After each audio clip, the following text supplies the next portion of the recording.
नमस्ते दोस्तों। स्वागत है आपका अपने चैनल डेली मॉक टेस्ट में। दोस्तों, अगर आप राजस्थान सीईटी ग्रेजुएशन लेवल और 12th लेवल दोनों की तैयारी कर रहे हैं तो ये फुल मॉक टेस्ट आपके लिए बहुत ही महत्वपूर्ण होने वाला है, क्योंकि पूरा मॉक टेस्ट है ये राजस्थान सीईटी के नए सिलेबस के अकॉर्डिंग बनाया गया है। इस मॉक टेस्ट से आपको बहुत से क्वेश्चन हूबहू एग्जाम में देखने को मिल सकते हैं, तो वीडियो को अंत तक जरूर देखिए। वीडियो को लाइक करें और अपने दोस्तों में शेयर करें। चैनल में पहली बार है तो चैनल को सब्सक्राइब जरूर कर ले, ताकि आने वाली एक भी वीडियो आपसे मिस ना हो। और अंत में कमेंट करके जरूर बताना कि इस मॉक टेस्ट से आपके कितने क्वेश्चन सही होते हैं। तो चलिए वीडियो को शुरू करते हैं।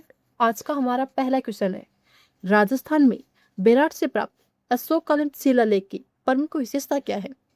यह केवल संस्कृत में है, इसमें बौद्ध धर्म से संबंधित उल्लेख मिलता है, इसमें जैन धर्म का वर्णन है, इसमें राजपूत वंशावली दी गई है। तो इसमें आपका सही आंसर हो जाएगा ऑप्शन बी। इसमें बौद्ध धर्म से संबंधित उल्लेख मिलता है। बेराट है, इसको पहले विराट नगर के नाम से जाना जाता था। यहाँ पर अशोककालीन शिलालेख भाभरू का शिलालेख प्राप्त हुआ है, जिसमें बौद्ध धर्म से संबंधित उल्लेख मिलता है। तो इसमें आपका सही आंसर हो जाएगा ऑप्शन बी। अगला क्वेश्चन है, चौहान शासक विग्रहराज चतुर्थ के संबंध में कौन सा तथ्य सही है? यहाँ पे सही तथ्य पूछा गया है।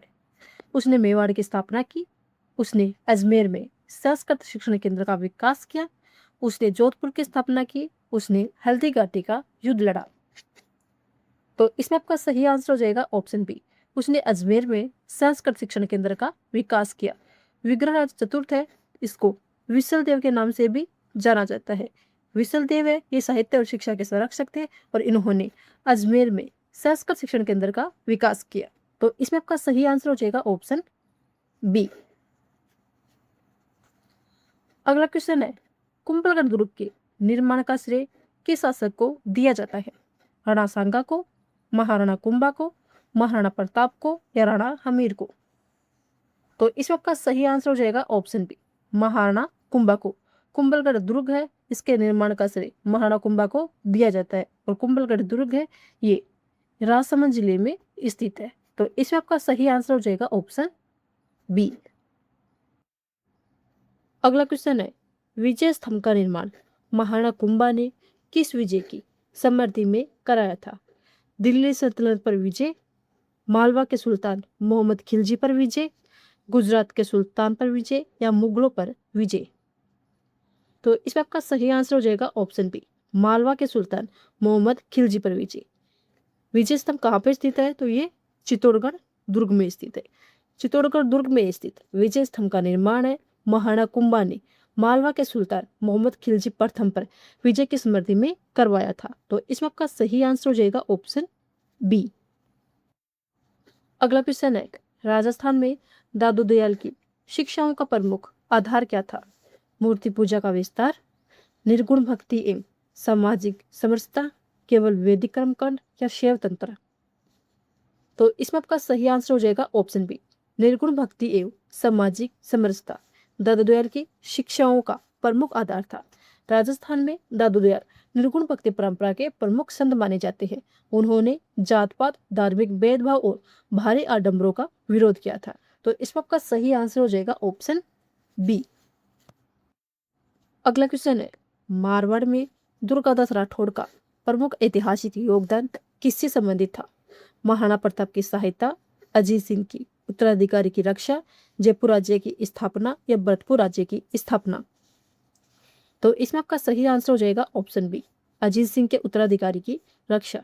दुर्गादास राठौड़ है, इन्होंने मारवाड़ के शासक थे अजीत सिंह, इनके पुत्र यानी कि उनके उत्तराधिकारी की मुगलों से रक्षा की थी। तो इसमें आपका सही आंसर हो जाएगा ऑप्शन बी। अगला क्वेश्चन है, बिजोला किसान आंदोलन के प्रारंभिक चरण में किसानों की प्रमुख शिकायत किससे संबंधित थी? वन अधिकार से, अत्यधिक लागबाग एवं बेकार से, नमक कर या व्यापारिक कर? तो इसमें आपका सही आंसर हो जाएगा ऑप्शन बी, अत्यधिक लागबाग एवं बेकार। अंग्रेजों द्वारा किसानों पर जो अत्यधिक लागबाग यानी कि कर लगाए गए थे, बेकार यानी कि उनको मजदूरी के बदले सही कीमत नहीं दी जाती थी। बिजोला किसान आंदोलन के प्रारंभिक चरण में किसानों की प्रमुख शिकायत थी तो इसमें आपका सही आंसर हो जाएगा ऑप्शन बी। अगला क्वेश्चन है, राजस्थान में प्रजामंडल आंदोलन का मुख्य उद्देश्य क्या था?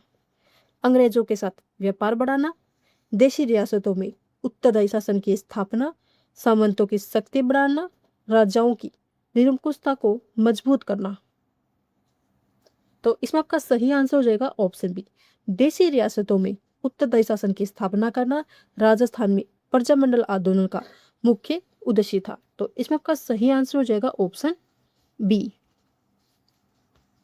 अगला क्वेश्चन है, केसरी सिंह बारठ द्वारा रचित चेतावनी राज चुंगटिया का संबंध किस घटना से था? महाराणा प्रताप का राज्याभिषेक, महाराजा फतेह सिंह को दिल्ली दरबार में जाने से रोकने का प्रयास, बिजोलिया आंदोलन या प्रजामंडल आंदोलन। तो इसमें आपका सही आंसर हो जाएगा ऑप्शन बी, महाराजा फतेह सिंह को दिल्ली दरबार में जाने से रोकने के लिए केसरी सिंह बारठ ने उन्हें चेतावनी राज चुंगटिया भेजा था। इसमें कितने स्वॉर्ड थे? इसमें 16 स्वॉर्ड थे।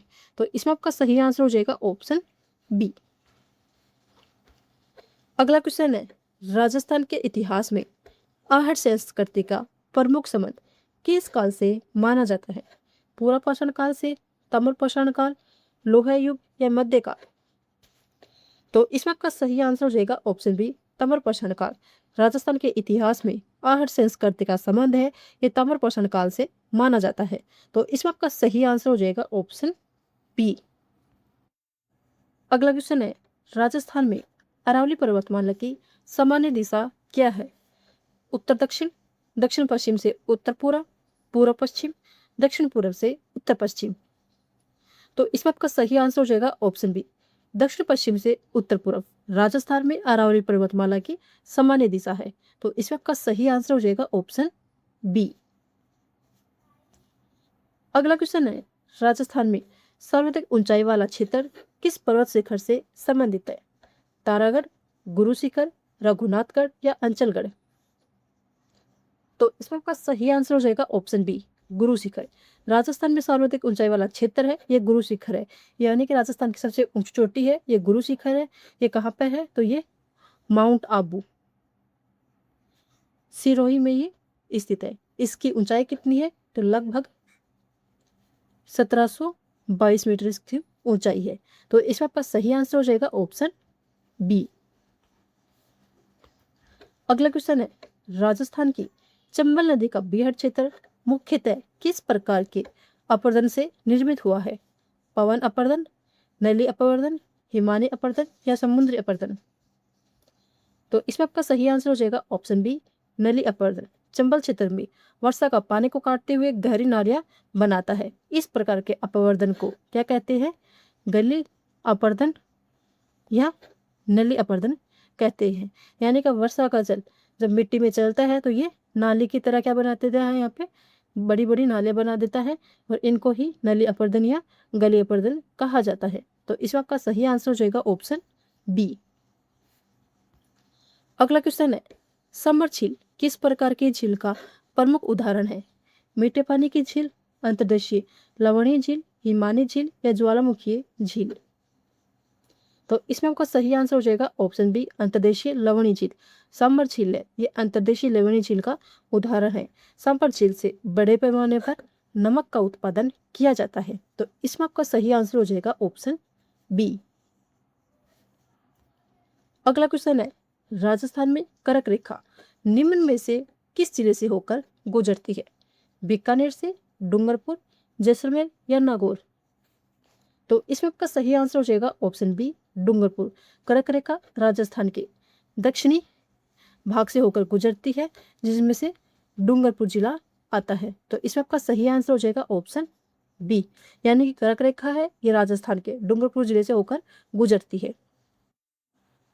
अगला क्वेश्चन है, राजस्थान के दक्षिणी पूर्वी पठारी क्षेत्र की जलवायु पश्चिमी मरुस्थल की तुलना में कैसी है?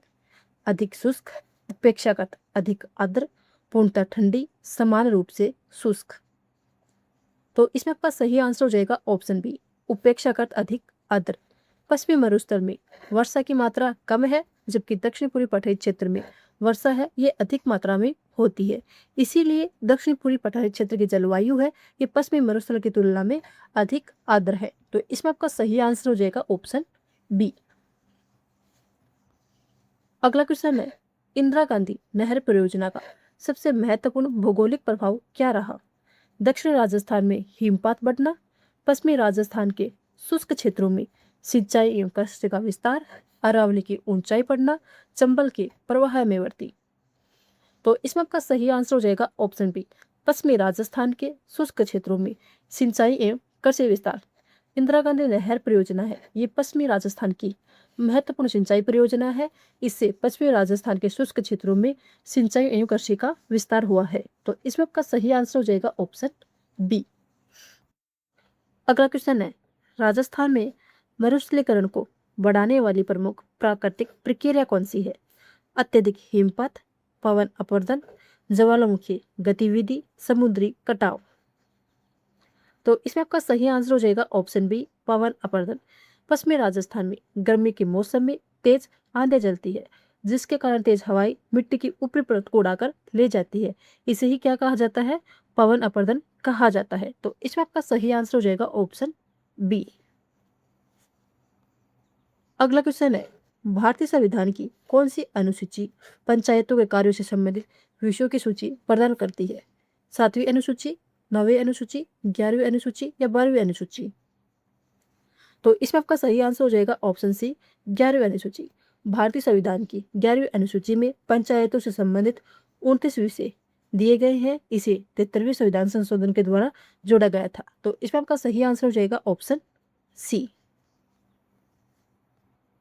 अगला क्वेश्चन है, राजस्थान में ग्राम पंचायतों का निर्वाचित प्रमुख कौन होता है? प्रधान, सरपंच, जिला प्रमुख, ग्राम विकास अधिकारी।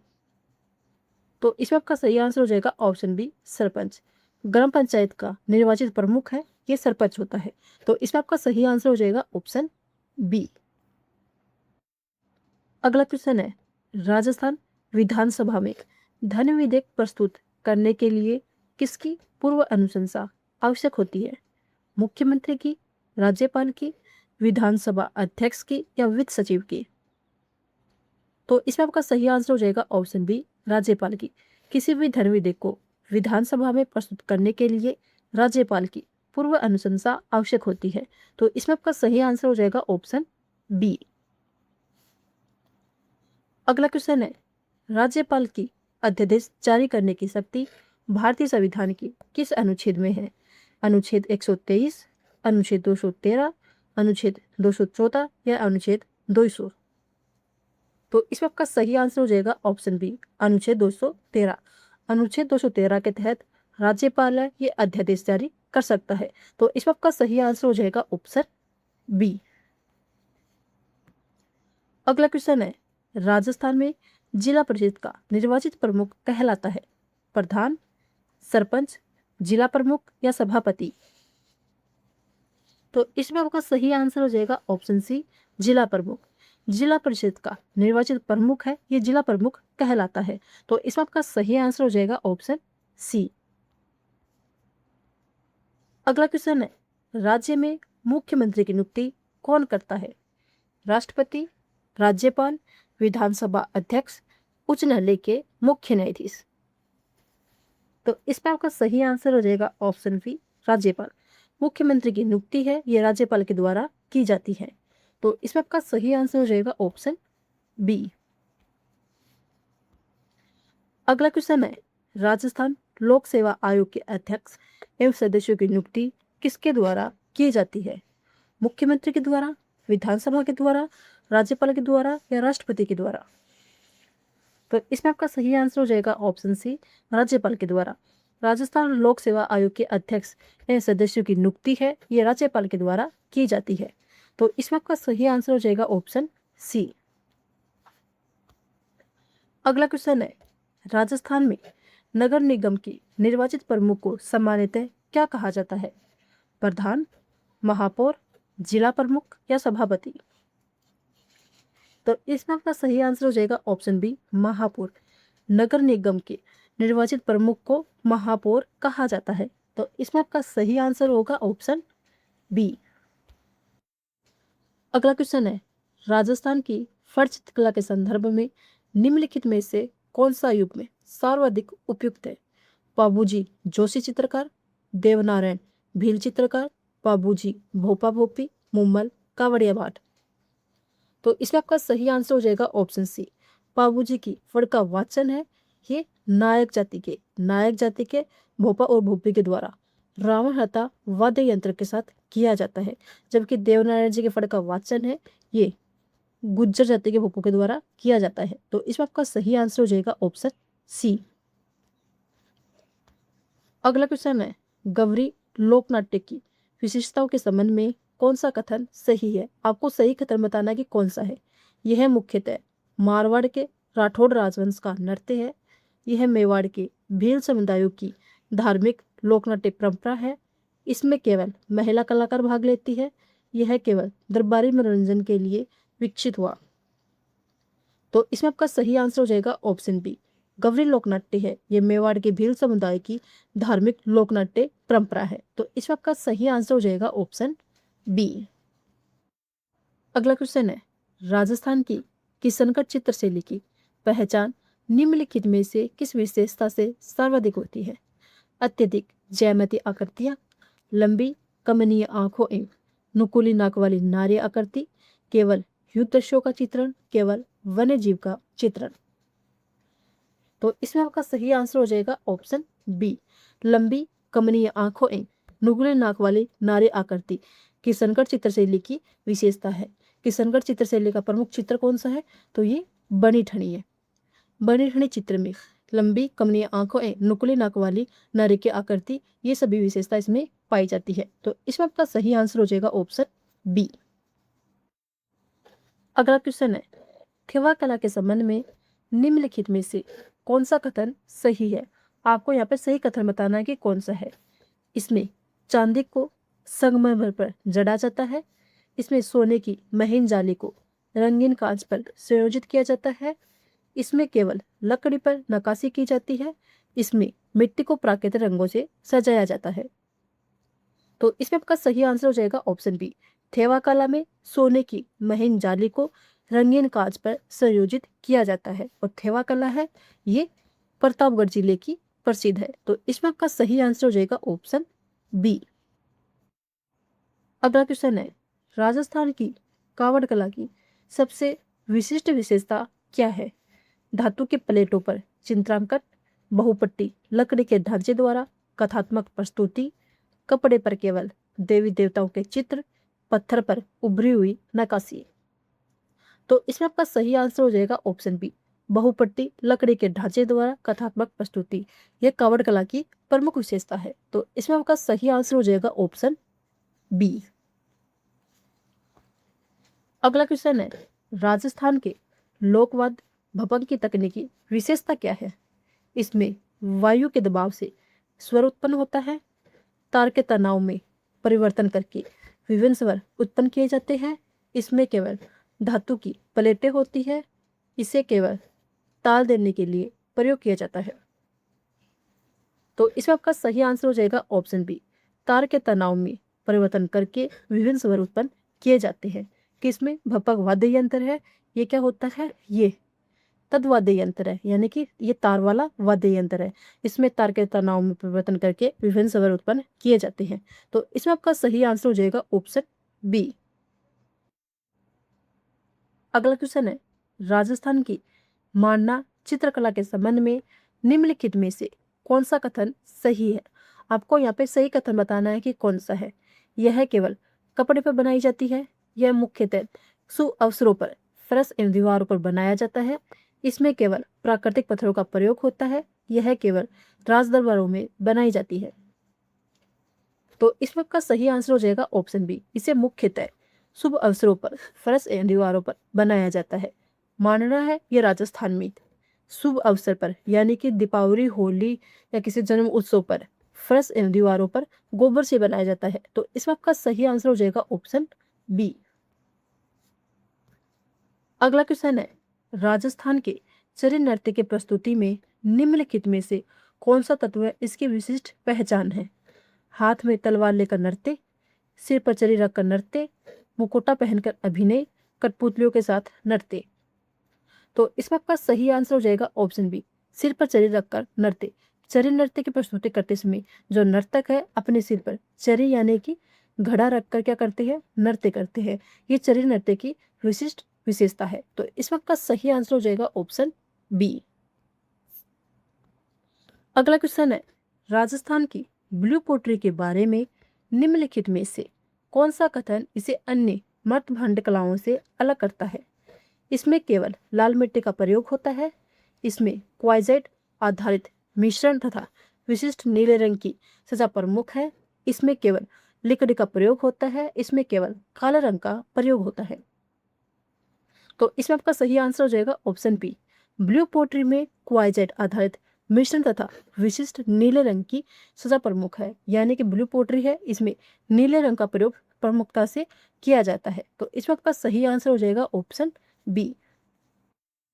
अगला क्वेश्चन है, राजस्थान में सीमेंट उद्योग के क्षेत्रीय सह केंद्र के संदर्भ में निम्नलिखित में से कौन सा कारक सबसे अधिक निर्णायक माना जाता है। केवल सस्ते श्रम की उपलब्धता, चूने पत्थर के विशाल भंडार तथा ऊर्जा एवं परिवहन की अनुकूलता, समुद्री बंदरगाह की निकटता, केवल कपास उत्पादन की अधिकता। तो इसमें आपका सही आंसर हो जाएगा ऑप्शन बी, चूना पत्थर के विशाल भंडार तथा ऊर्जा एवं परिवहन की अनुकूलता सीमेंट उद्योग के पनपने के महत्वपूर्ण कारक है, क्योंकि सीमेंट उद्योग के लिए जो कच्चा माल प्रयोग किया जाता है वो चूना पत्थर है।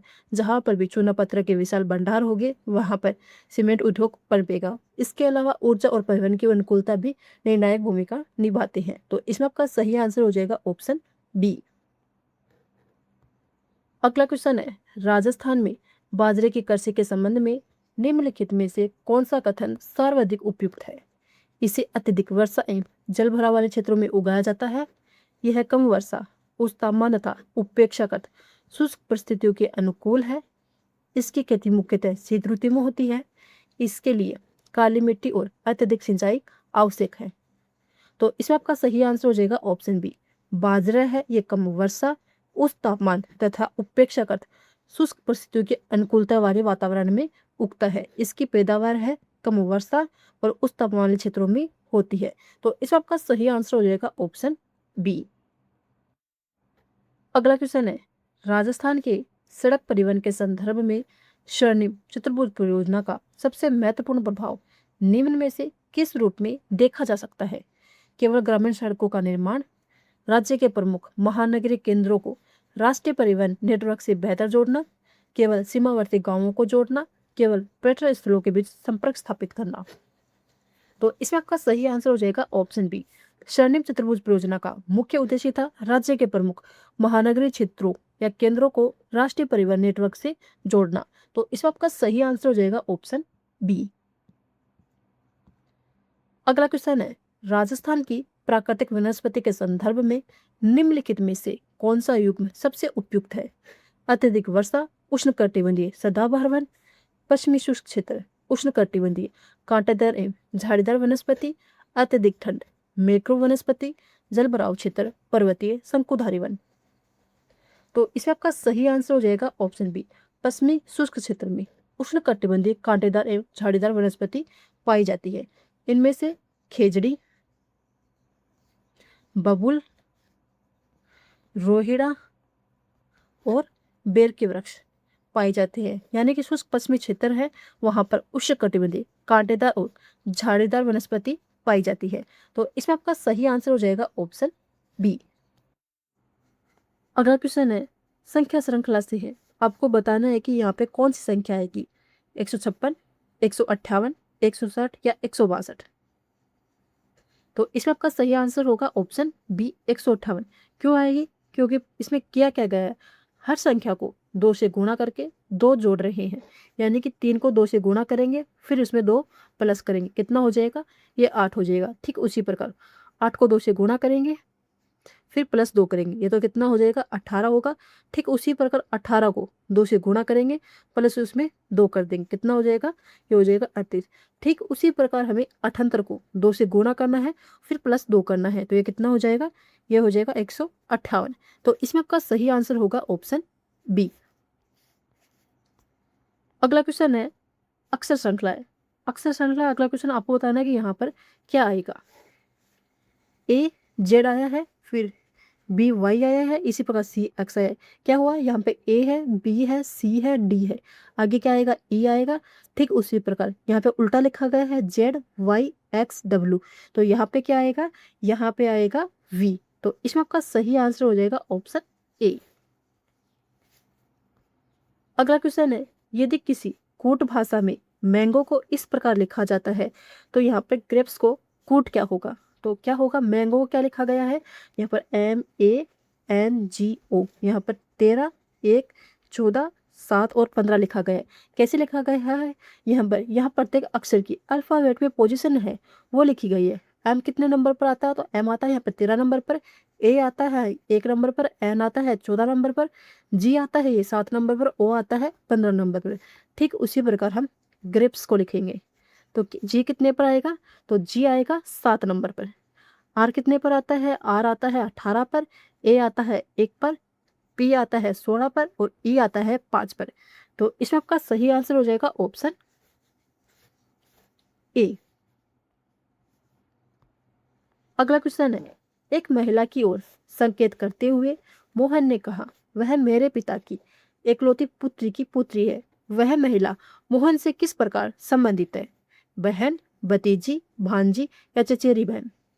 देखो, महिला की ओर संकेत करते हुए मोहन ने कहा कि वह मेरे पिता की एकलौती पुत्री, यानी कि क्या होगी, मोहन की क्या हो जाएगी, वह मेरे पिता की एकलौती पुत्री, यानी कि मोहन की होगी वो बहन।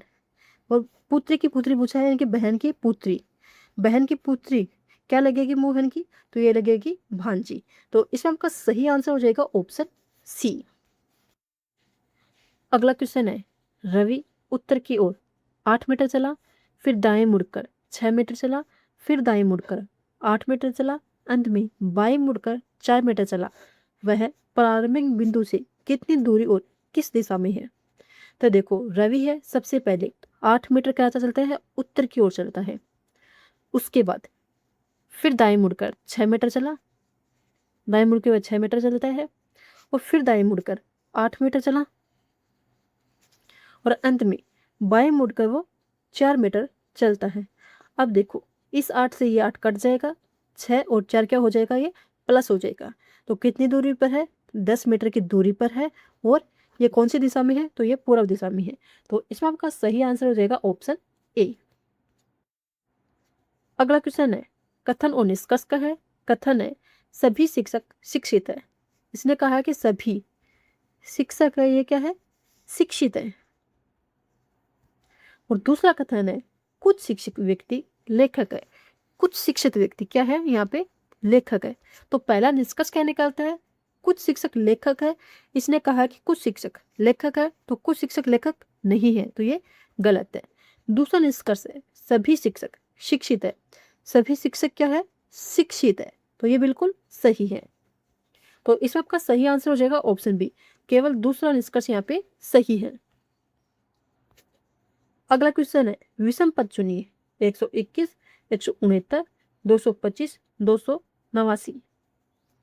तो देखो, 21 है, ये 11 का वर्ग है। 169 है, ये 13 का वर्ग है। 225 है, ये 15 का वर्ग है। 289 है, ये 17 का वर्ग है। तो यहाँ पर कोई भी संख्या है वो विषम नहीं है। तो इसमें आपको देख लेना अच्छे से, क्योंकि यहाँ पे ऑप्शन है ये गलत लिखे हुए हैं। तो इसमें चारों ही क्या है, सही है। अगला क्वेश्चन है, यदि ए बी से बड़ा है, बी और सी बराबर है, सी डी से और डी ई से बड़ा है, तो निम्न में से कौन सा निश्चित रूप से सत्य है। आपको बताना है कि इनमें से कौन सा है जो निश्चित रूप से सत्य है। पहला है, ए को ई से बड़ा दिखाया गया है, तो ये गलत है, क्योंकि इस श्रृंखला में ए का और ई का कोई संबंध ही नहीं दिखाया गया है। यहाँ पर ई को सी से बड़ा दिखाया गया है, ई को क्या किया गया है, सी से बड़ा दिखाया गया है, तो बिल्कुल ये सही है। यहाँ पर सी को डी से बड़ा दिखाया गया है और डी को ई से बड़ा दिखाया गया है, तो इसलिए ये ई है, ये क्या हो जाएगा, सी से बड़ा हो जाएगा, तो ये सही है। तो इसमें आपका सही आंसर हो जाएगा ऑप्शन बी। अगला क्वेश्चन है, एक कक्षा में रीना ऊपर से 17वें और नीचे से 23वें स्थान पर है, तो कक्षा में कुल कितने विद्यार्थी हैं, 39, 40, 41 या फिर 42। तो मैंने इसका आपको एक फॉर्मूला बताया था। आपको करना क्या है, ऊपर की संख्या को नीचे की संख्या से क्या करना है, प्लस करना है, फिर उसमें से एक घटा देना है। ऊपर की कौन सा स्थान है, तो 17वां स्थान है, नीचे से 23वां स्थान है, तो इसमें से -1 कर देंगे तो ये कितना आएगा, ये आएगा 39। तो इसमें आपका सही आंसर हो जाएगा ऑप्शन ए। अगला क्वेश्चन है, किसी संख्या का 40% दूसरी संख्या के 60% के बराबर है, दोनों संख्याओं का अनुपात क्या होगा। हमें दोनों संख्याओं का अनुपात ज्ञात करना है। हमें संख्या नहीं दे रखी है, इसलिए हम मान लेते हैं कि पहली संख्या क्या है, यहाँ पर x है और दूसरी संख्या है y है।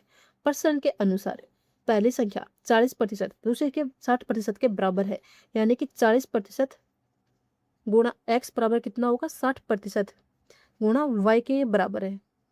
तो क्या हो जाएगा, 40% x हो जाएगा और ये क्या हो जाएगा, 60% y हो जाएगा। अब इनका प्रतिशत हटाएंगे, प्रतिशत हटाएंगे नीचे क्या आ जाएगा, 100 आ जाएगा। ये 100 कट जाएगा, ये बचेगा 40x बराबर 60y। जब इस y को हम इधर लाएंगे तो क्या हो जाएगा, x बटे y हो जाएगा और ये क्या जाएगा, 60/40 हो जाएगा। ये इससे कट जाएगा, 3/2 बचेगा। और अनुपात क्या आ जाएगा, 3:2। तो इसमें आपका सही आंसर हो जाएगा ऑप्शन बी। अगला क्वेश्चन है, एक वस्तु को 20% लाभ पर 1440 में बेचा गया, उसका क्रय मूल्य कितना था। हमें क्रय मूल्य ज्ञात करना है। 20% लाभ पर बेचा यानी कि 120% बराबर कितना होगा, 1440। हमें 100% ज्ञात करना है, तो 1440 को क्या कर देंगे, 100 से गुणा कर देंगे। 20% लाभ पर बेचा यानी कि 120 को हम क्या कर देंगे, नीचे लिख देंगे। इससे ये गया बराबर, तो ये कितना हो जाएगा, 1200 रुपये। तो इसमें आपका सही आंसर हो जाएगा ऑप्शन बी, वस्तु का क्रय मूल्य कितना होगा, 1200 रुपये। अगला क्वेश्चन है, किसी संख्या में पहले 20% की वृद्धि और फिर 20% की कमी की जाती है, अंतिम संख्या मूल संख्या से कितने प्रतिशत कम होगी। हमें ज्ञात करना है कि अंतिम संख्या है ये मूल संख्या से कितने प्रतिशत कम है। तो हमें यहाँ पे संख्या नहीं दी गई है, इसलिए हम मान लेते हैं कि वो संख्या कितनी है, 100 है। अब 100 में सबसे पहले हमें 20% की वृद्धि करनी है। 100 में 20% की वृद्धि करेंगे तो कितना आएगा, ये आएगा 120। अब हमें इस 120 में से 20% की कमी करनी है, तो 120 में 20% की कमी करेंगे तो कितना आएगा, ये आएगा 24। तो 20% की कमी करने पर 124 आता है, तो ये कितना कम हुआ, ये होगा 96 कम होगा। अंतिम संख्या कितनी है, 96 है और मूल संख्या कितनी थी, 100 थी। अब मूल संख्या में से हम अंतिम संख्या घटा देंगे तो कितना बचेगा, 4। तो एक इसमें कितनी कमी होगी, तो 4% की इसमें कमी होगी। तो इसमें आपका सही आंसर हो जाएगा ऑप्शन बी। अगला क्वेश्चन है, ए किसी कार्य को 12 दिनों में और बी उसी कार्य को 18 दिनों में करता है, दोनों मिलकर कार्य कितने दिनों में पूरा करेंगे। ए है किसी कार्य को 12 दिनों में करता है, तो एक दिन की कार्य क्षमता कितनी हो जाएगी, 1/12। ठीक उसी प्रकार बी उसी कार्य को 18 दिन में करता है, तो बी की एक दिन की कार्य क्षमता हो जाएगी 1/18। 12 और 18 का लेंगे हम एलसीएम, इनका एलसीएम कितना आएगा, 36। अब 36 में 12 का भाग देंगे, कितना आएगा, 3। 3 को हम करेंगे 1 से गुना, तो कितना आएगा, 3। अब 36 में 18 का भाग देंगे, कितना आएगा, 2। 2 को 1 से गुना करेंगे, कितना आएगा, 2। ये तो हो जाएगा 5/36। अब 36 में 5 का भाग देंगे, कितना आएगा, 7 सही 1/5 थी। तो इसमें आपका सही आंसर हो जाएगा ऑप्शन बी। अगला क्वेश्चन है, एक ट्रेन 72 किलोमीटर पर आवर की गति से चल रही है, वह 250 मीटर लंबे प्लेटफॉर्म को 25 सेकंड में पार करती है, ट्रेन की लंबाई कितनी होगी। हमें यहाँ पर ट्रेन की लंबाई ज्ञात करनी है। यहाँ पर समय है ये सेकंड में दे रखा है, दूरी है ये मीटर में दे रखी है, तो हमें गति है इसको भी मीटर सेकंड में चेंज करना पड़ेगा। यहाँ पर किलोमीटर पर आवर में है, तो इसे हमें मीटर सेकंड में चेंज करने के लिए क्या करना पड़ेगा, तो 72 को हमें 5 सही 18 से गुणा करना पड़ेगा। तो ये कितना आ जाएगा, ये आ जाएगा 20 मीटर सेकेंड। अब हमें समय कितना दे रखा है, दूरी निकालने के लिए दूरी का सूत्र क्या होता है, हमें दूरी निकालनी है, तो चाल गुणा समय। चाल कितनी है, गति कितनी है 20, समय कितना दे रखा है 25, तो ये कितना आ जाएगा, ये आ जाएगा 500 मीटर। 500 मीटर की दूरी तय करती है।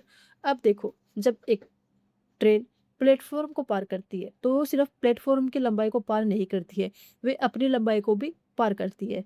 कुल दूरी यहाँ पे 500 है और यहाँ पर प्लेटफॉर्म की लंबाई कितनी दे रखी है, हमें 250 दे रखा है। तो जब हम 500 में से 250 कटा देंगे तो कितना बचेगा, 250 मीटर ट्रेन की क्या हो जाएगी, लंबाई हो जाएगी। तो इसमें आपका सही आंसर हो जाएगा ऑप्शन सी, 250 मीटर। अगला क्वेश्चन है, 8,000 पर 2 वर्षों के लिए 10% वार्षिक दर से चक्रवृद्धि ब्याज कितना होगा। हमें चक्रवृद्धि ब्याज ज्ञात करना है। चक्रवृद्धि ब्याज ज्ञात करने का मैंने आपको एक ट्रिक बताई थी। सबसे पहले हम क्या लिखेंगे, मूलधन लिखेंगे, उसको किससे गुणा कर देंगे। यहाँ पर 10% वार्षिक दर है तो हम क्या लिखेंगे, 110/100। अगर यहाँ पे 20 होता तो हम 120 लिखते और 30 होता तो 130 लिखते। कितने वर्ष के लिए, तो 2 वर्ष के लिए तो हम कितनी बार लिखेंगे, 2 बार लिखेंगे। अगर 3 वर्ष होता तो 3 बार लिखते, 4 वर्ष होता तो 4 बार लिखते। अब देखो, इससे ये जाएगा, इससे ये जाएगा, ये 2 यहाँ से चले जाएंगे। 11 को 11 से गुना कर लेना है, फिर इसको 80 से गुना कर लेना है, तो कितना आ जाएगा, 1680। तो इसमें आपका सही आंसर हो जाएगा ऑप्शन बी। अगला क्वेश्चन है, एक आयत का क्षेत्रफल 480 सेमी स्क्वायर है और उसकी लंबाई 24 सेमी है, उसका परिमाप कितना होगा। हमें क्या ज्ञात करना है, परिमाप ज्ञात करना है। आयत का क्षेत्रफल दे रखा है। आयत के क्षेत्रफल का सूत्र क्या होता है, आयत के क्षेत्रफल का सूत्र होता है आयत का क्षेत्रफल बराबर लंबाई गुणा चौड़ाई। ये इसका सूत्र होता है। आयत का क्षेत्रफल हमें कितना दे रखा है, 480 सेमी स्क्वायर, लंबाई 24 है और चौड़ाई हमें ज्ञात करनी है। तो क्या करेंगे हम, 480 ये इधर आ जाएगा, नीचे आ जाएगा, कितना बचेगा, ये बचेगा 20 सेमी। तो चौड़ाई कितनी आ जाएगी, 20 सेमी। अब आयत के परिमाप का सूत्र क्या होता है, 2 गुना लंबाई प्लस चौड़ाई। ये आयत के परिमाप का सूत्र होता है। 2 आ जाएगा, लंबाई कितनी थी 24 और चौड़ाई 20, तो 2, 24 और 20 कितने होते हैं, तो ये हो जाएंगे 44। अब 44 को हम 2 से गुणा कर लेंगे, कितना आ जाएगा 88 सेमी। तो आयत का परिमाप कितना होगा, 88 सेमी। तो इसमें आपका सही आंसर हो जाएगा ऑप्शन बी। अगला क्वेश्चन है, दो संख्याओं का एलसीएम 12 और एलसीएम 180 है। यदि एक संख्या 36 है तो दूसरी संख्या क्या होगी। हमें एलसीएम दे रखा है और एलसीएम दे रखा है और पहली संख्या हमें दे रखी है तो हमें दूसरी संख्या ज्ञात करनी है। तो इसका फॉर्मूला मैंने क्या बताया था, पहली संख्या गुणा दूसरी संख्या बराबर एचसीएफ गुणा एलसीएम। हमें पहली संख्या दे रखी है यहाँ पे 36, दूसरी संख्या हमें ज्ञात करनी है। एचसीएफ कितना हमारा, एचसीएफ है 12 और एलसीएम कितना है 180। इसको ऐसा का ऐसा रखते हैं, 12 को 180 से क्या कर लेते हैं, गुणा कर लेते हैं, कितना आएगा, ये आएगा 2160। अब इस 36 को हम स्क्रीन से भाग दे लेते हैं, कितना आ जाएगा, तो आ जाएगा 60। तो दूसरी संख्या क्या होगी हमारी, 60। तो इसमें आपका सही आंसर हो जाएगा ऑप्शन सी। अगला क्वेश्चन है, एक दुकानदार किसी वस्तु के अंकित मूल्य पर 20% की छूट देता है और फिर भी उसे 25% का लाभ होता है। यदि वस्तु का क्रय मूल्य 800 है तो अंकित मूल्य कितना होगा। हमें अंकित मूल्य यहाँ पे ज्ञात करना है। क्रय मूल्य कितना दे रखा है, 800 दे रखा है और हमें लाभ कितना होगा, 25% का यहाँ पे लाभ होता है, यानी कि 125/100। ये कितना हो जाएगा, 1000। ये 1000 है, ये अंकित मूल्य के 80% के बराबर है। मान लेते हैं कि यहाँ पे अंकित मूल्य क्या है, एमपी है, यानी कि मार्केट प्राइस है। ये कितना है, 800% बराबर 1000 के ये बराबर है। तो क्या करेंगे, एमपी को इधर रख लेंगे, 1000 को क्या कर देंगे, यह 80% यहाँ पे आ जाएगा। इसका प्रतिशत हटेगा तो 100 ऊपर गुना में आ जाएगा, तो ये इससे कटेगा, तो ये कितने आ जाएगा, ये आ जाएगा 1250। तो इसमें आपका सही आंसर हो जाएगा ऑप्शन सी। हमारा अंकित मूल्य है ये कितना होगा, 1250। अगला क्वेश्चन है, 10 डिग्री चैनल किन के बीच स्थित है। उत्तर और दक्षिण अंडमान के बीच, मध्य और दक्षिण अंडमान के बीच, लिटिल अंडमान और निकोबार द्वीप समूह के बीच, मध्य अंडमान और निकोबार द्वीप समूह के बीच। तो इसे आपका सही आंसर हो जाएगा ऑप्शन सी, लिटिल अंडमान और निकोबार द्वीप समूह के बीच स्थित है 10 डिग्री चैनल। तो इसमें आपका सही आंसर हो जाएगा ऑप्शन सी, यानी कि 10 डिग्री चैनल है ये लिटिल अंडमान को निकोबार द्वीप समूह से अलग करता है। अगला क्वेश्चन है, हिमालय की तीसरी सर्वाधिक ऊंची चोटी है, मकालू, धौलागिरी, नंगा पर्वत या नंदा देवी। तो इसमें आपका सही आंसर हो जाएगा ऑप्शन एक, मकालू। हिमालय की तीसरी सर्वाधिक ऊंची चोटी है ये मकालू है। मकालू की ऊंचाई कितनी है, तो मकालू की ऊंचाई लगभग 8,485 मीटर है। तो इसमें आपका सही आंसर हो जाएगा ऑप्शन 1। अगला क्वेश्चन है, निम्नलिखित में से भारत का सर्वोच्च शिखर कौन सा है? Mount Everest, Godwin Austen, Kanchenjunga या नंदा देवी? तो इसमें आपका सही आंसर हो जाएगा option 2, Godwin Austen. Godwin Austen की ऊंचाई कितनी है? तो इसकी ऊंचाई 8,611 मीटर है। ये कहाँ पे स्थित है गोडविन इंस्टीट्यूट केटू? तो ये लद्दाख क्षेत्र जो कि पाक अधिकृत कश्मीर में ये स्थित है। अगर आपको ये पूछे कि पूर्णतः भारत का सर्वोच्च शिखर कौन सा है तो वो होगा कंचनजंगा। कंचनजंगा है ये सिक्किम और नेपाल की सीमा पर ये स्थित है। इसकी ऊंचाई कितनी है? इसकी ऊंचाई 8,586 मीटर है। तो इसमें आपका सही आंसर हो जाएगा ऑप्शन 2। अगला क्वेश्चन है, सुमेलित कीजिए। एक तरफ स्थानीय पवनें और तूफान है और दूसरी तरफ उनसे संबंधित राज्य है। पहले स्थानीय पवनें है काल बैसाखी, जिसे हम नॉर्वेस्टर के नाम से भी जानते हैं। ये कहाँ आता है? तो ये पश्चिम बंगाल और असम में आता है। काल बैसाखी है क्या? यह है गर्मी के मौसम में आने वाले तेज वर्षाओं वाला तूफान है। अगली है अमर बौछार। अमर बौछार कहाँ पे आती है? तो ये तमिलनाडु और आंध्र प्रदेश में आती है। ये जो अमर बौछार है ये आम की फसल के पकने में महत्वपूर्ण योगदान देती है, इसलिए इसे अमर बौछार कहा जाता है। फूलों वाली बौछार ये कहाँ पे आता है? तो ये कर्नाटक में आता है। और लू कहाँ पे? पंजाब से लेकर बिहार तक। लू क्या है? लू गर्मियों में उत्तर पश्चिमी और उत्तर भारत में चलने वाली बहुत गर्म और शुष्क हवाएं है। तो इसमें आपका सही आंसर हो जाएगा ऑप्शन 1। अगला क्वेश्चन है, गंगा नदी गंगोत्री हिमनद से निकलती है और में अलकनंदा से मिल जाती है। कंताल में, चंबा, देवप्रयाग या घनसाली? तो इसमें आपका सही आंसर हो जाएगा ऑप्शन नंबर 3, देवप्रयाग में। गंगा नदी है ये गंगोत्री हिमनद से निकलती है और देवप्रयाग में, देवप्रयाग स्थान पर अलकनंदा और भागीरथी में ये मिल जाती है। उसके बाद ये गंगा नदी कहलाती है। तो इसमें आपका सही आंसर हो जाएगा ऑप्शन नंबर 3।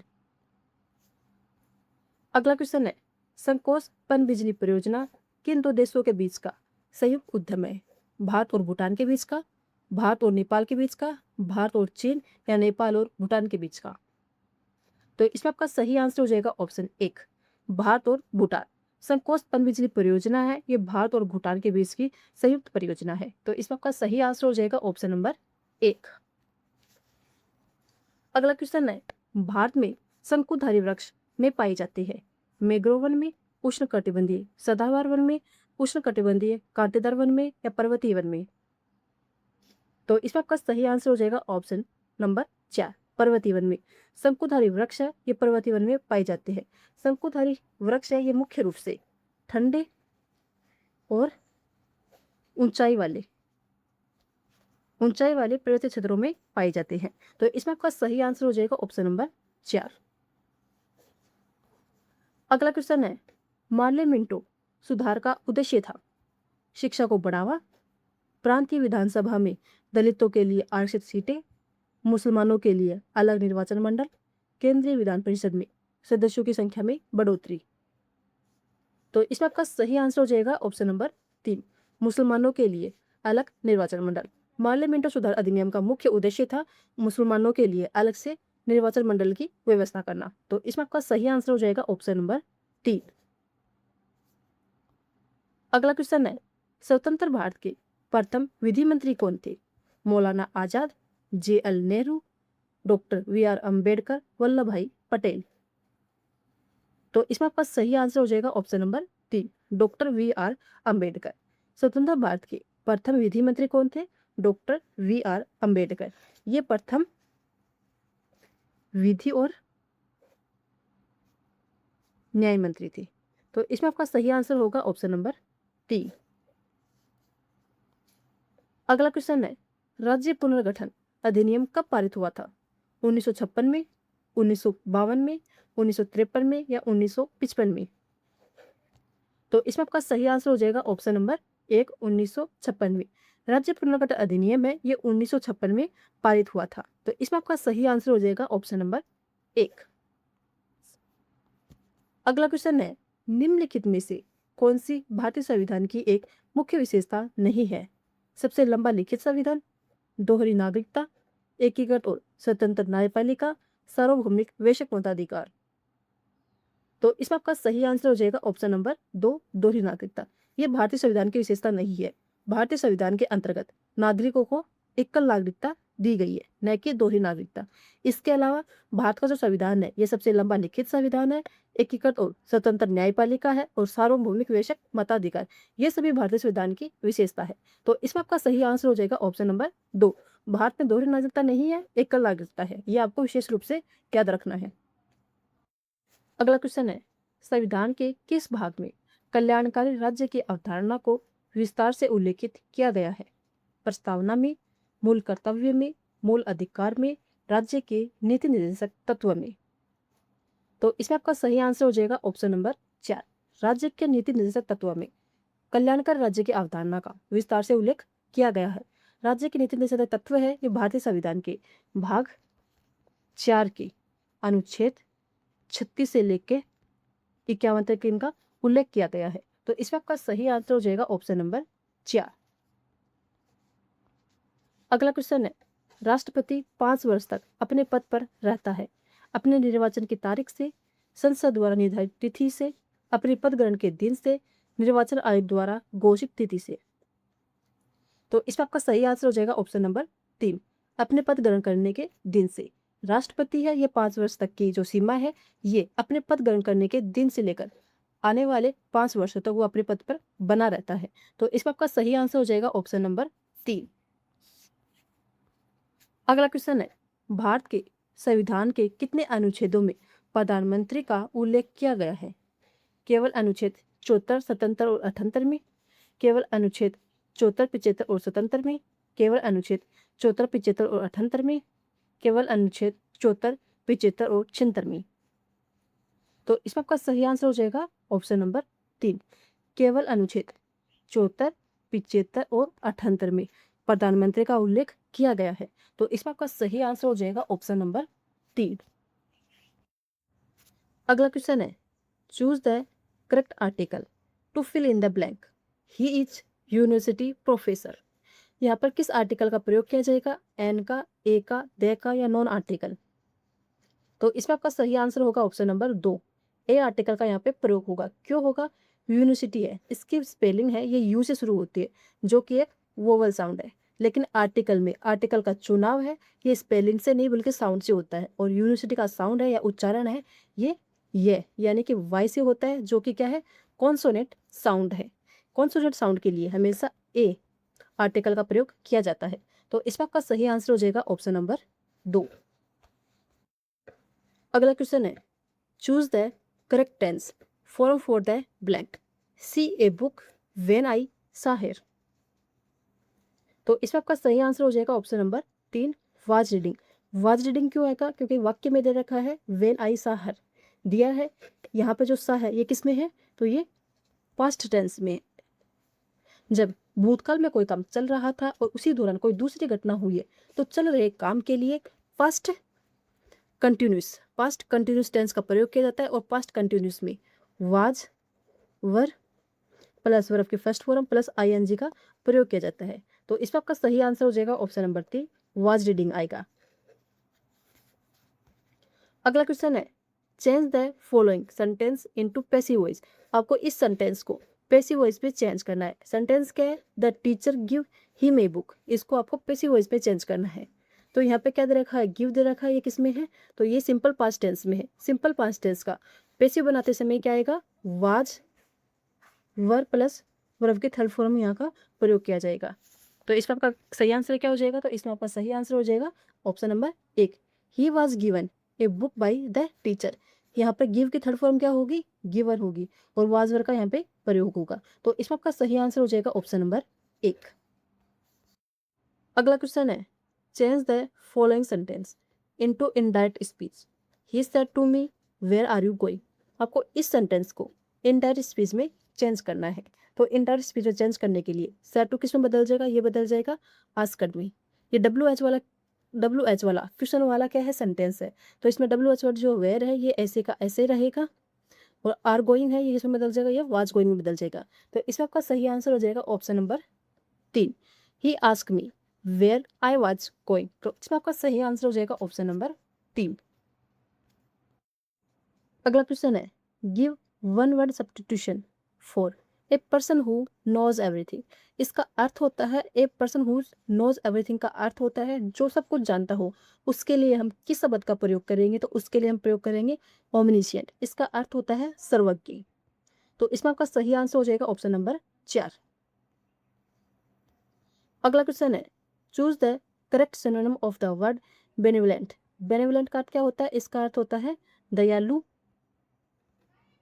परोपकारी, भला चाहने वाला। तो इसमें आपका सही आंसर हो जाएगा ऑप्शन नंबर 2 काइंड। काइंड का अर्थ भी दयालु, परोपकारी और भला चाहने वाला होता है। तो इसमें आपका सही आंसर हो जाएगा ऑप्शन नंबर 2। अगला क्वेश्चन है, choose the correct meaning of the idiom A bed of roses. A bed of roses का अर्थ क्या होता है? इसका अर्थ होता है वास्तव में गुलाबों का बिस्तर नहीं होना। आपको ये क्या है? मुहावरा है। इसका अर्थ बताना क्या होगा? तो इसमें आपका सही आंसर हो जाएगा option number D A comfortable and happy situation. तो इसमें आपका सही आंसर हो जाएगा ऑप्शन नंबर 4। अगला क्वेश्चन है, choose the correct preposition to fill in the blank. He jumped the river to save the drowning child.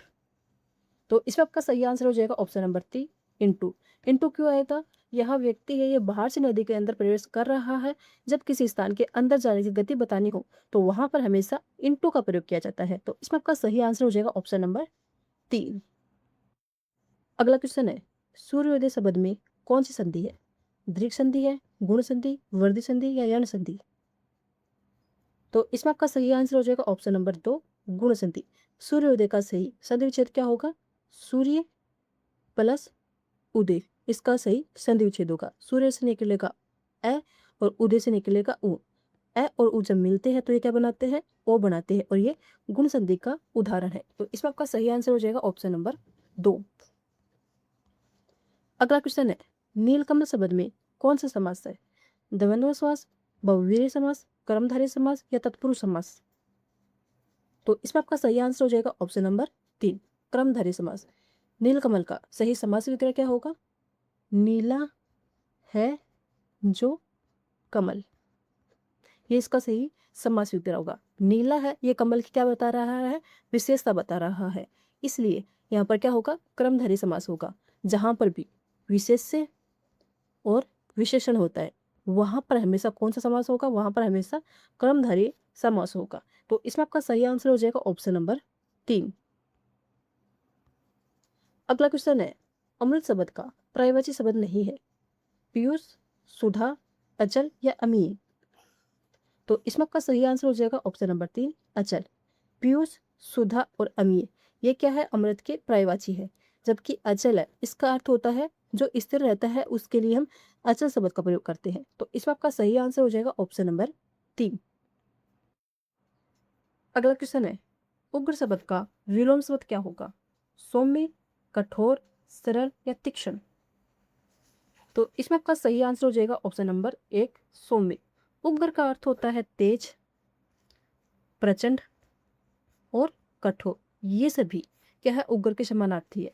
जबकि सौम्य इसका विलोम है। और सौम्य के अर्थ क्या होते हैं? तो इसका अर्थ होता है शांत, कोमल और मृदु। ये इसके अर्थ होते हैं।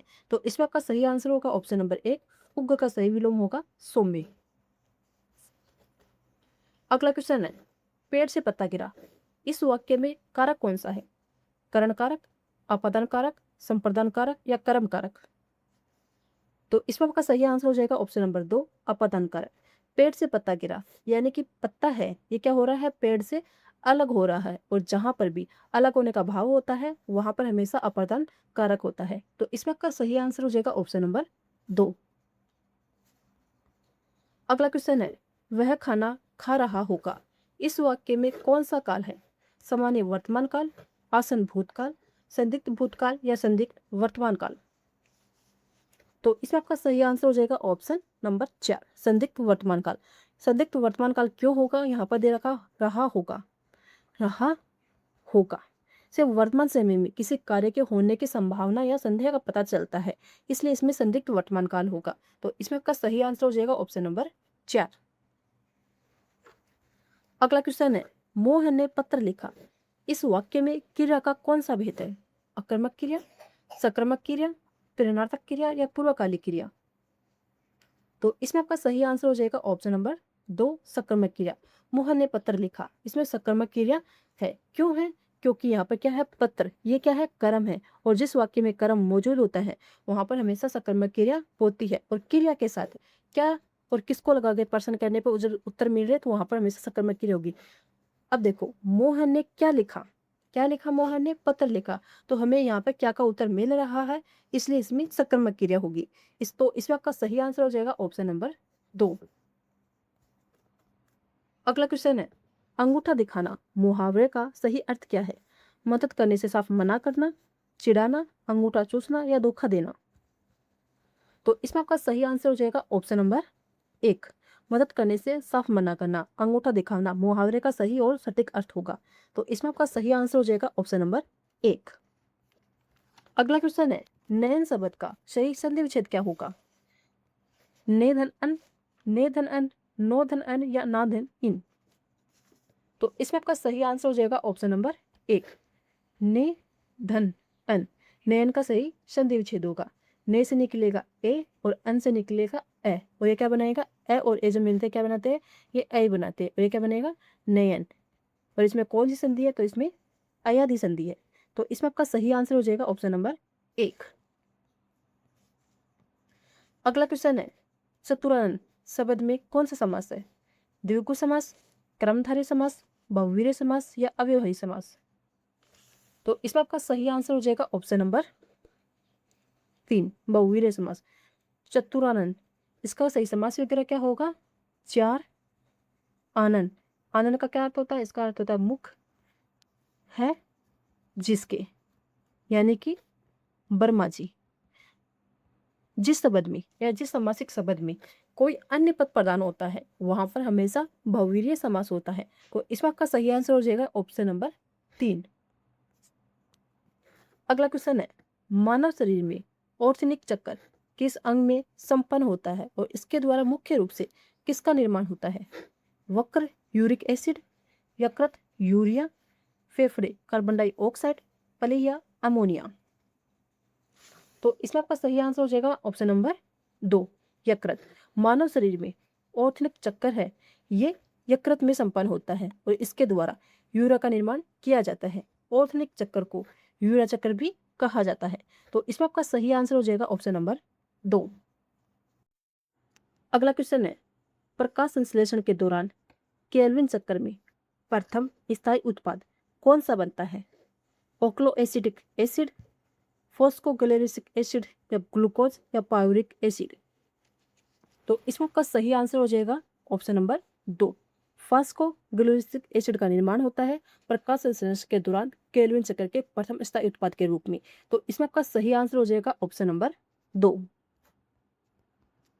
अगला क्वेश्चन है, रेडियोधर्मी क्षय में जब कोई नाभिक एक अल्फा कण उत्सर्जित करता है तो उसके परमाणु क्रमांक और द्रव्यमान में क्या परिवर्तन होता है? परमाणु क्रमांक 2 घटता है या द्रव्यमान संख्या 4 घटती है? परमाणु क्रमांक 1 घटता है और द्रव्यमान संख्या 2 घटती है? परमाणु क्रमांक अपरिवर्तित रहता है और द्रव्यमान संख्या 4 घटती है? परमाणु क्रमांक 2 बढ़ता है या द्रव्यमान संख्या 4 बढ़ती है? तो अब देखो, अल्फा कण है, ये वास्तव में क्या है, हीलियम का नाभिक है। इसमें 2 प्रोटॉन प्लस 2 क्या होता है, न्यूट्रॉन होता है, जो कि 4 कण बनाते हैं।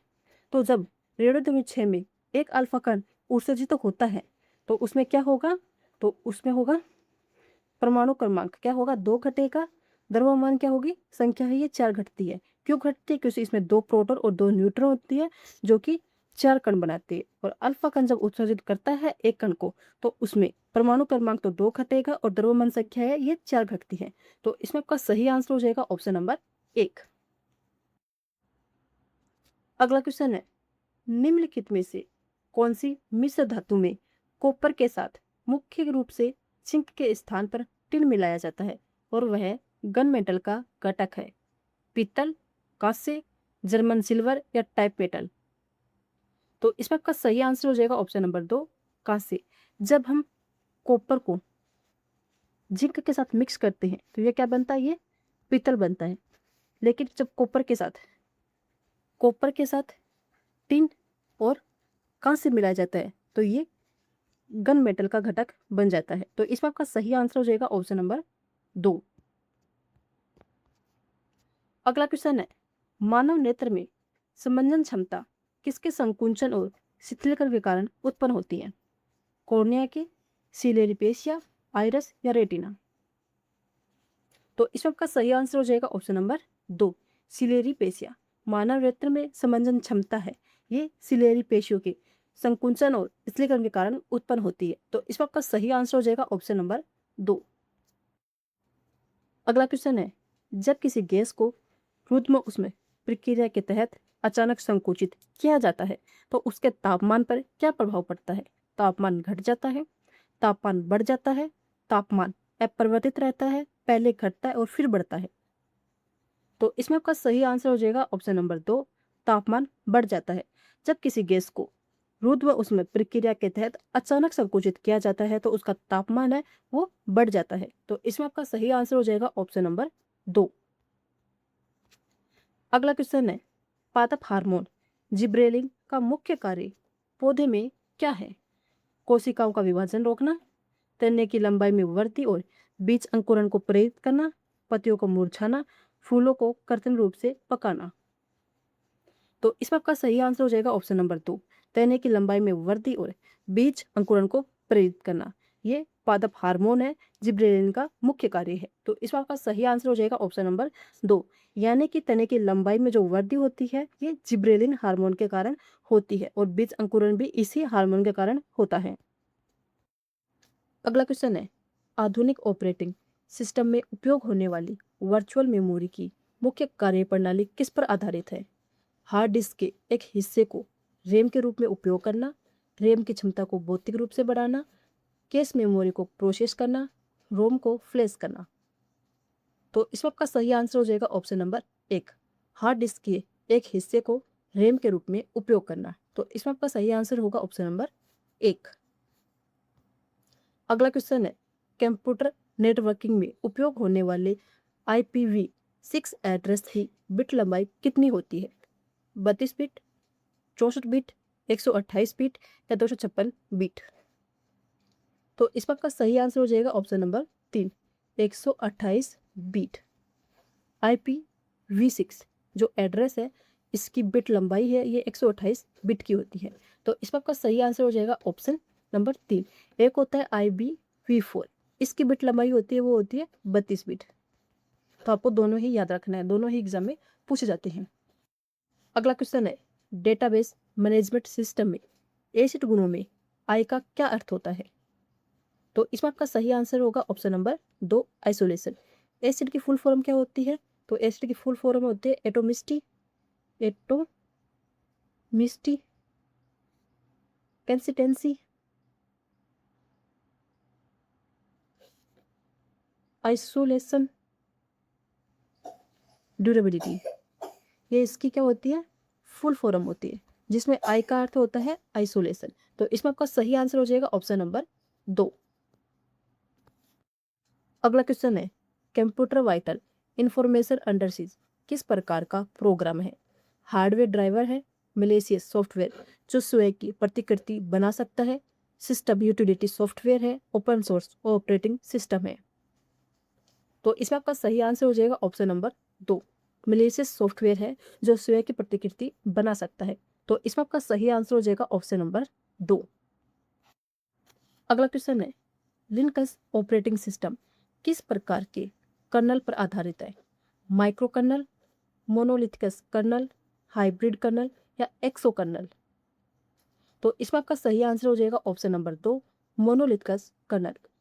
लिनक्स ऑपरेटिंग सिस्टम में ये मोनोलिथिकस कर्नल पर आधारित होता है। तो इसमें आपका सही आंसर हो जाएगा ऑप्शन नंबर 2। अगला क्वेश्चन है, प्राथमिक चिकित्सा का मुख्य उद्देश्य निम्नलिखित में से क्या है? पीड़ित को तुरंत अस्पताल पहुंचाना, जीवन बचाना, स्थिति को बिगड़ने से रोकना और रिकवरी में सहायता करना, केवल डॉक्टर की अनुपस्थिति में दवा देना, घाव पर पट्टी बांधना? तो इसमें आपका सही आंसर हो जाएगा ऑप्शन बी, जीवन बचाना, स्थिति को बिगड़ने से रोकना और रिकवरी सहायता, यह प्राथमिक चिकित्सा का मुख्य उद्देश्य है। तो इसमें आपका सही आंसर हो जाएगा ऑप्शन बी। अगला क्वेश्चन है, कार्डियोपल्मोनरी पुनर्जीवन यानी कि सीपीआर देते समय वयस्क व्यक्ति की छाती पर दबाव की सही दर प्रति मिनट क्या होनी चाहिए? 60 से 80 प्रति मिनट, 80 से 100 प्रति मिनट, 100 से 120 प्रति मिनट, 140 से 160 प्रति मिनट। तो इसमें आपका सही आंसर होगा ऑप्शन सी, 100 से 140 प्रति मिनट। सीपीआर देते समय वयस्क व्यक्ति की छाती है ये 1 मिनट में 100 से 140 बार दबानी होती है। तो इसमें आपका सही आंसर होगा ऑप्शन सी। अगला क्वेश्चन है, युवाओं में नशीले पदार्थों के दुरुपयोग का मुख्य निर्वाहक उपाय इनमें से कौन सा माना जाता है? कठोर दंड और सजा का भय दिखाना, सामाजिक जागरूकता, शिक्षा और परामर्श, इंटरनेट के उपयोग पर पूर्ण प्रतिबंध लगाना, केवल पुलिस निगरानी बढ़ाना। तो इसमें आपका सही आंसर हो जाएगा ऑप्शन बी, सामाजिक जागरूकता, शिक्षा और परामर्श के माध्यम से ही युवाओं को नशीले पदार्थों से दूर किया जा सकता है। तो इसमें आपका सही आंसर हो जाएगा ऑप्शन बी।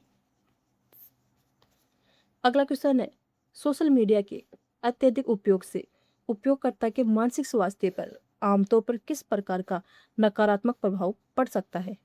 शारीरिक लंबाई में वृद्धि, चिंता, अवसाद और आत्मसम्मान में कमी, याददाश्त का बहुत ज्यादा तेज होना, केवल शारीरिक ऊर्जा में वृद्धि।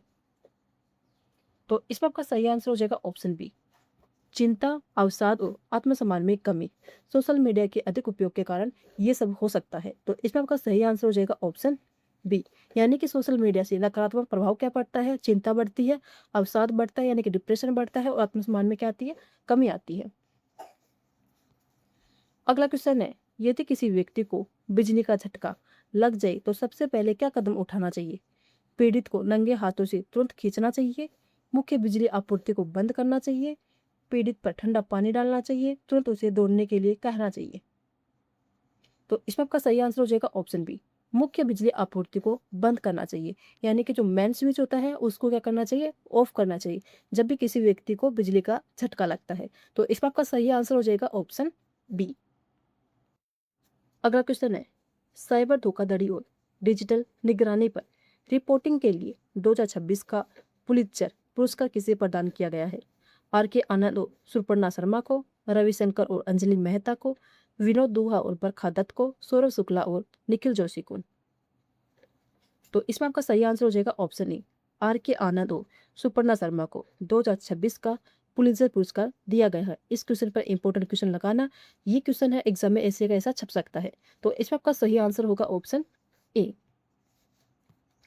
अगला क्वेश्चन है, किस राज्य सरकार ने बेंगलुरु में भारत का पहला राज्य नेतृत्व वाला space technology centre of excellence launch किया है? महाराष्ट्र सरकार ने, कर्नाटक सरकार ने, तमिलनाडु सरकार ने, तेलंगाना सरकार ने। तो इसमें आपका सही आंसर हो जाएगा ऑप्शन बी, कर्नाटक सरकार ने। कर्नाटक सरकार ने बेंगलुरु में भारत का पहला राज्य नेतृत्व वाला space technology centre of excellence launch किया है। तो इसमें आपका सही आंसर हो जाएगा ऑप्शन बी। आपको दो बातें याद रखनी है, कर्नाटक सरकार ने किया है, कहाँ पे किया है? तो बेंगलुरु में किया है। तो आपको ये दोनों याद रखना है। अगला क्वेश्चन है, स्वास्थ्य भारत पोर्टल का शुभारंभ किसने किया? नरेंद्र मोदी ने, जगत प्रकाश नड्डा ने, अमित शाह ने या निर्मला सीतारमण ने? तो इसमें आपका सही आंसर हो जाएगा ऑप्शन बी, जगत प्रकाश नड्डा ने स्वास्थ्य भारत पोर्टल का शुभारंभ किया। तो इसमें आपका सही आंसर होगा ऑप्शन बी। अगला क्वेश्चन है, भारत ने 1 से 2 जून 2026 को नई दिल्ली में किस शिखर सम्मेलन की मेजबानी की? अंतर्राष्ट्रीय सौर गठबंधन शिखर सम्मेलन, अंतर्राष्ट्रीय बिग कैट अलायंस शिखर सम्मेलन, ब्रिक्स शिखर सम्मेलन या G20 शिखर सम्मेलन? तो इसमें आपका सही आंसर हो जाएगा ऑप्शन बी, अंतर्राष्ट्रीय बिग कैट अलायंस शिखर सम्मेलन की मेजबानी है ये भारत ने 1 से 2 जून में नई दिल्ली में की है। तो इसमें आपका सही आंसर हो जाएगा ऑप्शन बी। अगला क्वेश्चन है, भारत के महारजिस्टर और जनगणना आयुक्त ने नई दिल्ली से 6 जागरूकता वैन किस अभियान के तहत रवाना की? राष्ट्रीय परिवार स्वास्थ्य सर्वेक्षण, जनगणना 2027 पब्लिक आउटरीच अभियान, डिजिटल इंडिया अभियान या स्वच्छ भारत मिशन? तो इसमें आपका सही आंसर हो जाएगा ऑप्शन बी, जनगणना 2027 पब्लिक आउटरीच अभियान के तहत भारत के महारजिस्टर और जनगणना आयुक्त ने नई दिल्ली से 6 जागरूकता वैन रवाना की थी। तो इस पर आपका सही आंसर होगा ऑप्शन बी। अगला क्वेश्चन है, राजस्थान होम स्टे योजना 2026 के तहत अधिकतम कितने कमरों का पंजीकरण किया जा सकता है? 5, 6, 8 या 10? तो इसमें आपका सही आंसर हो जाएगा ऑप्शन सी, 8 कमरों का पंजीकरण किया जा सकता है राजस्थान होम स्टे योजना के तहत। तो इसमें आपका सही आंसर हो जाएगा ऑप्शन सी। अगला क्वेश्चन है, राजस्थान SDG इंडेक्स 2025 में राज्य का कुल स्कोर कितना रहा? 59.11, 60.80, 61.80 या 62.50? तो इसमें आपका सही आंसर होगा ऑप्शन बी, 60.80 का स्कोर है ये राजस्थान SDG इंडेक्स 2025 में राज्य का रहा है। तो इसमें आपका सही आंसर होगा ऑप्शन बी। अगला क्वेश्चन है, बीकानेर में climate and green house gas reference station की स्थापना किस संस्था के सहयोग से की जाएगी? इसरो, IITM पुणे, IIT दिल्ली या IDM नई दिल्ली? तो इसमें आपका सही आंसर हो जाएगा ऑप्शन बी, IITM पुणे के सहयोग से बीकानेर में climate and green house gas reference station की स्थापना की जाएगी। तो इसमें आपका सही आंसर होगा ऑप्शन बी। अगला क्वेश्चन है, कोलविन शील्ड क्रिकेट प्रतियोगिता 2026 के पुरुष व महिला वर्ग का खिताब किस जिले ने जीता? जयपुर ने, उदयपुर, सीकर या जोधपुर ने? तो इसमें आपका सही आंसर होगा ऑप्शन सी, सीकर ने। सीकर ने कोलविन शील्ड क्रिकेट प्रतियोगिता 2026 में पुरुष और महिला दोनों का खिताब अपने नाम किया। तो इसमें आपका सही आंसर होगा ऑप्शन सी। अगला क्वेश्चन है, 47 वर्ष पुराना नर्मदा अवार्ड विवाद किन राज्यों के बीच समाप्त हुआ? राजस्थान, गुजरात, मध्य प्रदेश और महाराष्ट्र? राजस्थान, हरियाणा, पंजाब और गुजरात? गुजरात, उत्तर प्रदेश, मध्य प्रदेश और राजस्थान? राजस्थान, छत्तीसगढ़, गुजरात और महाराष्ट्र? तो इसमें आपका सही आंसर होगा ऑप्शन ए, राजस्थान, गुजरात, मध्य प्रदेश और महाराष्ट्र। 47 वर्ष पुराना था नर्मदा अवार्ड विवाद। ये नर्मदा अवार्ड विवाद आपको से पूछा जा सकता है कि किन राज्यों के बीच था? तो ये किन राज्यों के बीच था? राजस्थान, गुजरात, मध्य प्रदेश और महाराष्ट्र। ये अभी समाप्त हो चुका है। तो इसमें आपका सही आंसर होगा ऑप्शन ए। दोस्तों आज के वीडियो में बस इतना ही। आई होप कि आपको वीडियो अच्छा लगा। वीडियो अच्छा लगा तो वीडियो को लाइक करना बिल्कुल भी ना भूलें। दोस्तों में शेयर जरूर कर दे और चैनल में पहली बार है तो चैनल को सब्सक्राइब जरूर कर ले ताकि आने वाली एक भी वीडियो आपसे मिस ना हो। धन्यवाद।